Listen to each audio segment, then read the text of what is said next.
Olá a todos, nós estamos iniciando a nossa disciplina de Fundamentos em Informática. Eu sou o professor Tiago, querei acompanhar vocês nessa disciplina, tá bom? E essa é a nossa primeira aula que nós vamos conhecer um pouco da introdução, um pouco da história dos computadores. Então, vamos para a aula.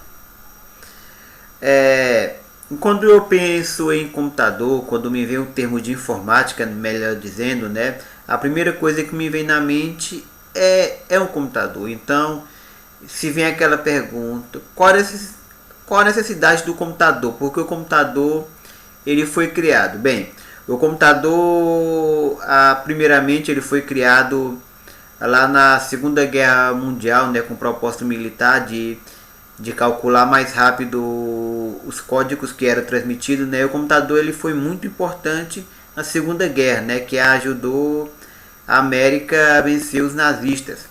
Mas voltando aqui, vamos ler primeiro o texto. Olha. Ao longo da história, o homem tem precisado constantemente tratar e transmitir informações. Afinal, conhecimento é poder. Por isso, nunca parou de produzir, criar e adotar mecanismos para processá-las.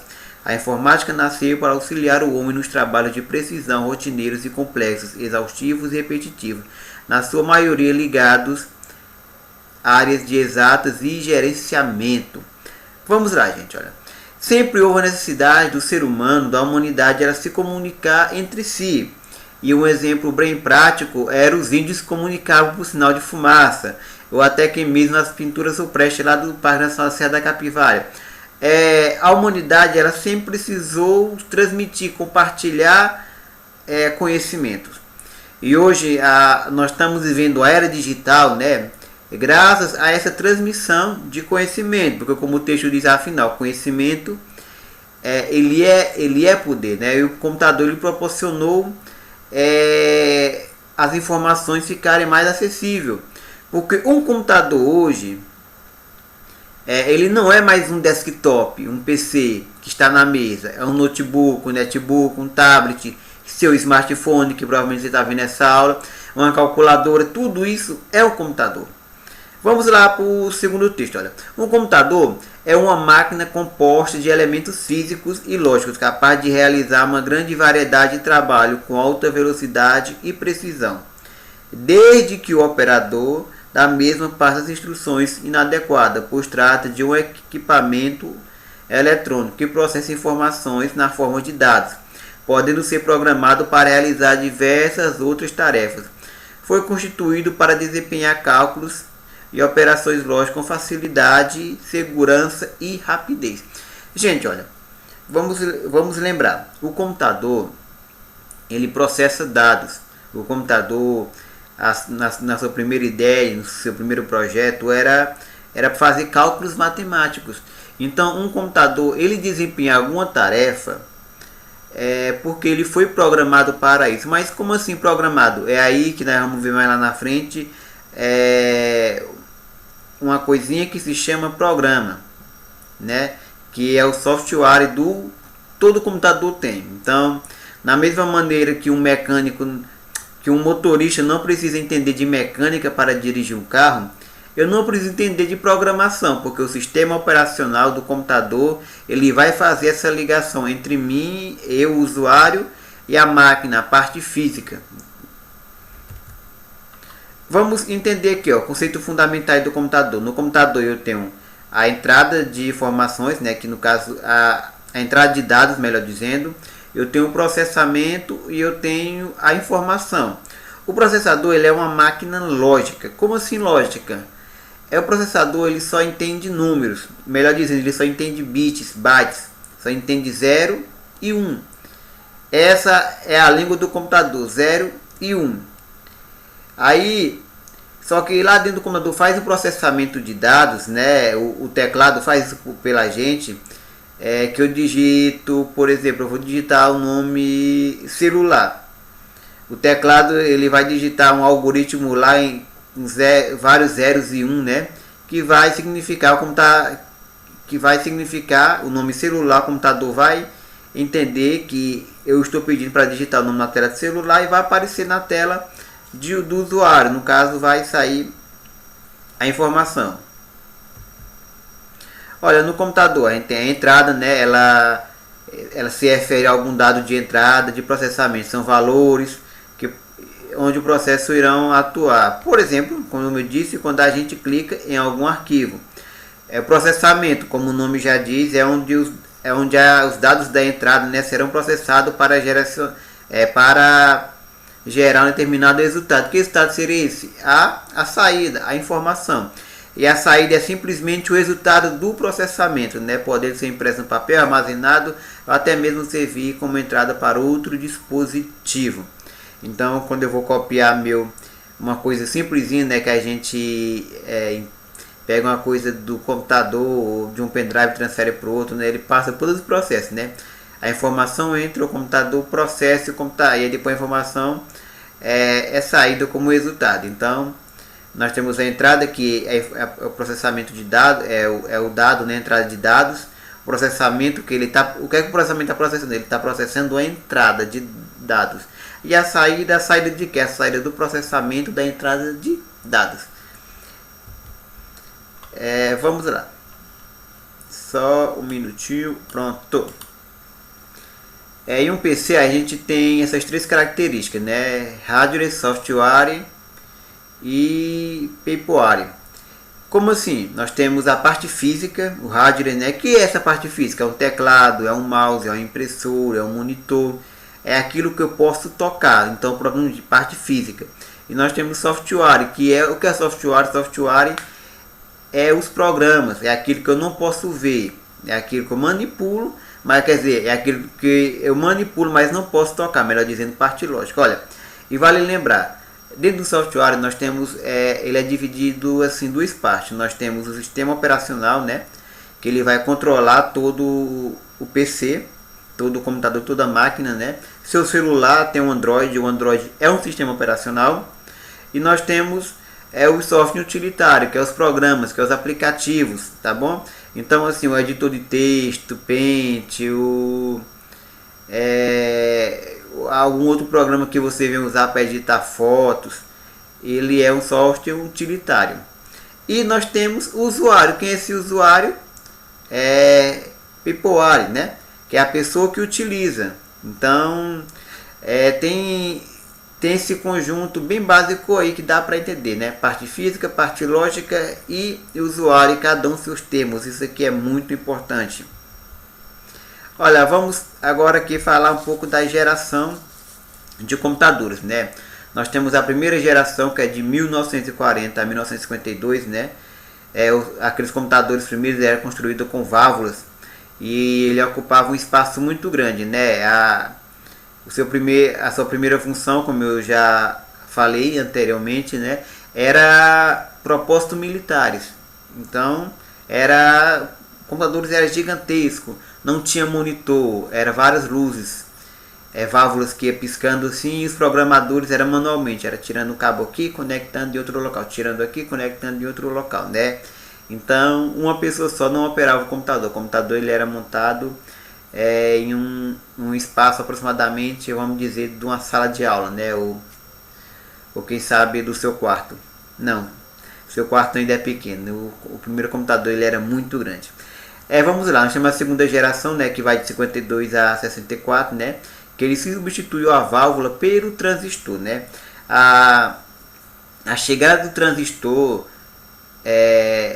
na geração de computadores ela foi muito importante, porque foi graças ao transistor que substituiu a válvula, que era uma peça enorme. Então, com o transistor a diminuiu de tamanho, porque os transistores eram muito melhor, mas mesmo assim os computadores ainda eles se tornavam um pouco grandes, só que eles partiram agora. Olha, agora não era só área pesquisa ou assim, no campo científico. Agora o computador ele também poderia ser usado, apesar que os grandes empresários não utilizavam, mas os computadores eles poderiam ser usados com um propósito de trabalho, com os empresários para realizar contas, né?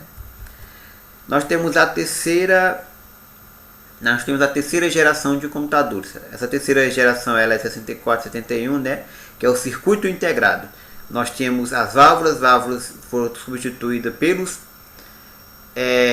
os transistores eles foram integrados no circuito, eles foram aplicados lá no circuito integrado, diminuindo muito mais o tamanho. Então é o conhecido chip, né? Aí evoluiu muito, foi uma evolução grande. Olha, na apostila de vocês, ela fala da geração 4, né? Eu estou vendo aqui agora que a geração 5 cortou, mas alguns livros didáticos falam que nós ainda estamos na quarta geração. Então eu resolvi pegar o que está na apostila, mas na maioria dos livros tem até a quarta geração, que é a geração que nós estamos hoje, né? Só que ela iniciou em 71 até 81, né? Aí apareceu os microprocessadores. Microprocessador nada mais do que é o coração, é o cérebro do PC, né? Que nós temos processadores mais conhecidos, né? Da Intel, e também tem a AMD e tem algumas outras marcas, mas as mais conhecidas mesmo é a Intel e a AMD, né? Que foi graças a isso, né, que os computadores passaram a ser para uso pessoais, não é mais para uso só empresarial, científico ou até mesmo militar, não.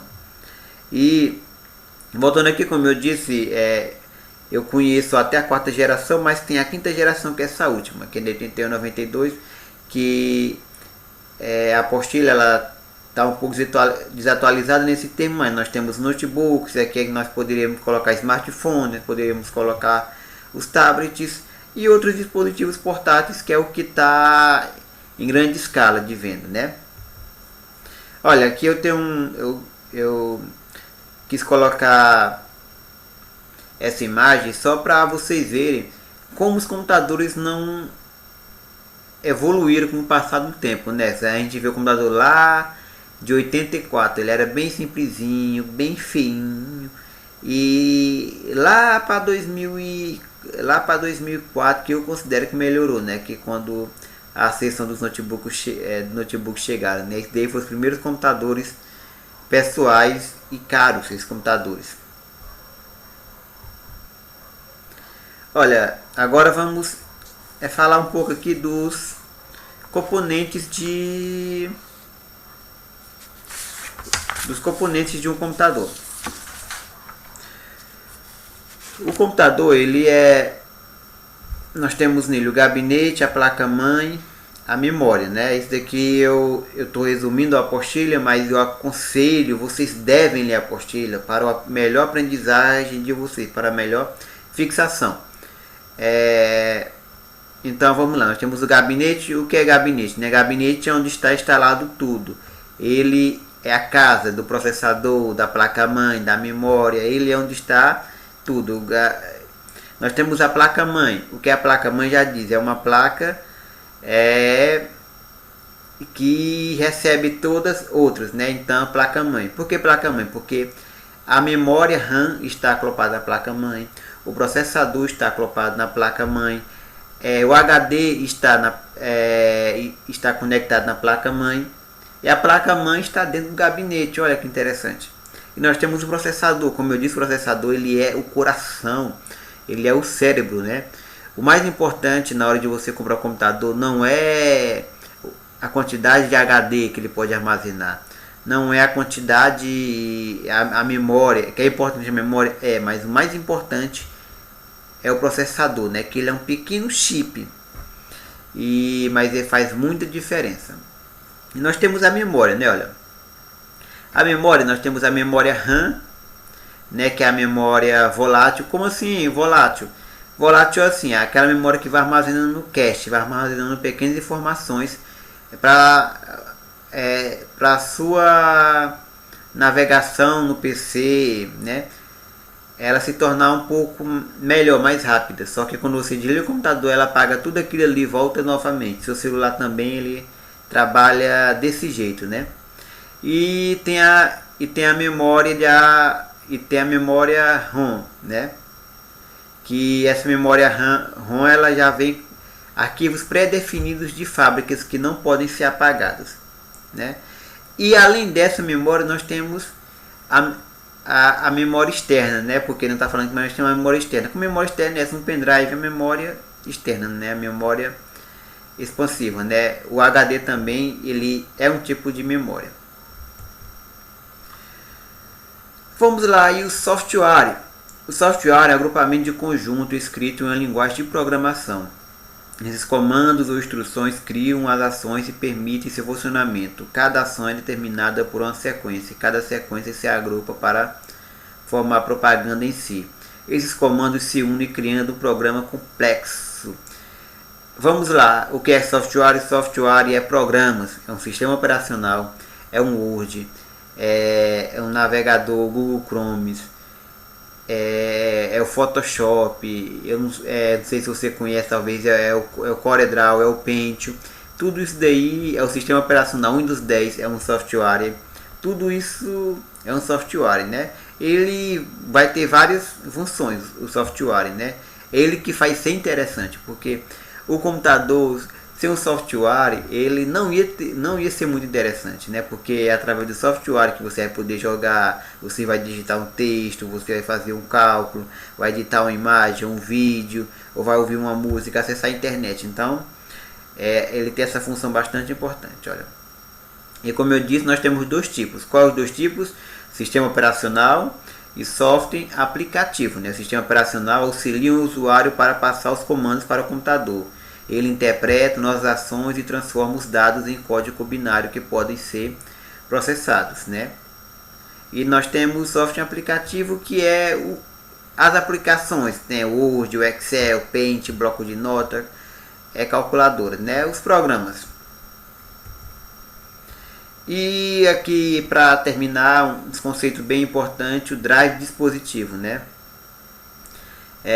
No sistema operacional, um drive dispositivo é um programa que possibilita. No sistema operacional, um drive dispositivo é programa que possibilita a comunicação do sistema operacional com o dispositivo de entrada e saída. Um drive é como um manual de instruções periférico que informa o sistema operacional como ele funciona. Todo periférico precisa de um drive para funcionar. Vamos lá, gente, olha. Quando alguém formata seu PC, se ele não instalar os drives corretamente, vai acontecer alguns probleminhas. Que probleminhas seriam esses? Vamos supor que ele não instalou o drive de áudio corretamente. Então o áudio do seu computador não vai funcionar corretamente por causa do drive de áudio, né? O drive é que faz algumas partes, componentes funcionar. Porque nós temos o drive de áudio, temos o no caso é o drive de áudio, não, drive de som, né? O drive de imagem. E vários outros drives, né? O drive da impressora, o drive do modem, o drive da placa wireless, da placa de rede, e por aí vai. E nós temos dispositivo USB, que é muito utilizado hoje, né? O USB, ele é uma sigla universal, né? Ele trata só da tecnologia para conectar, porque assim, antes da criação do USB, cada dispositivo ele tinha uma característica própria de entrada. Como assim, professor? Vamos supor os carregadores antigamente, né? Cada celular tinha um carregador próprio, igual eram os computadores antigamente. Cada computador, cada componente, a impressora, o conector era de um jeito, o monitor era de outro, o teclado era de outro, o mouse era de outro jeito, as caixinhas de som eram de uma maneira, hein? E por aí vai. Então eles resolveram unificar, né? Para ficar tudo num só. E tanto que hoje nós temos os famosos pendrives, né? Que nem é mais tão famoso assim, mas é isso mesmo. Então nós ficamos por aqui. Se vocês tiverem alguma dúvida, vocês me mandem mensagem. Argumentem suas dúvidas, perguntem, porque eu estou aqui para isso, tá bom? Então até a próxima aula, bom estudo, foque nas apostilhas, estude bastante as apostilhas, foco no estudo, tá bom? Até mais!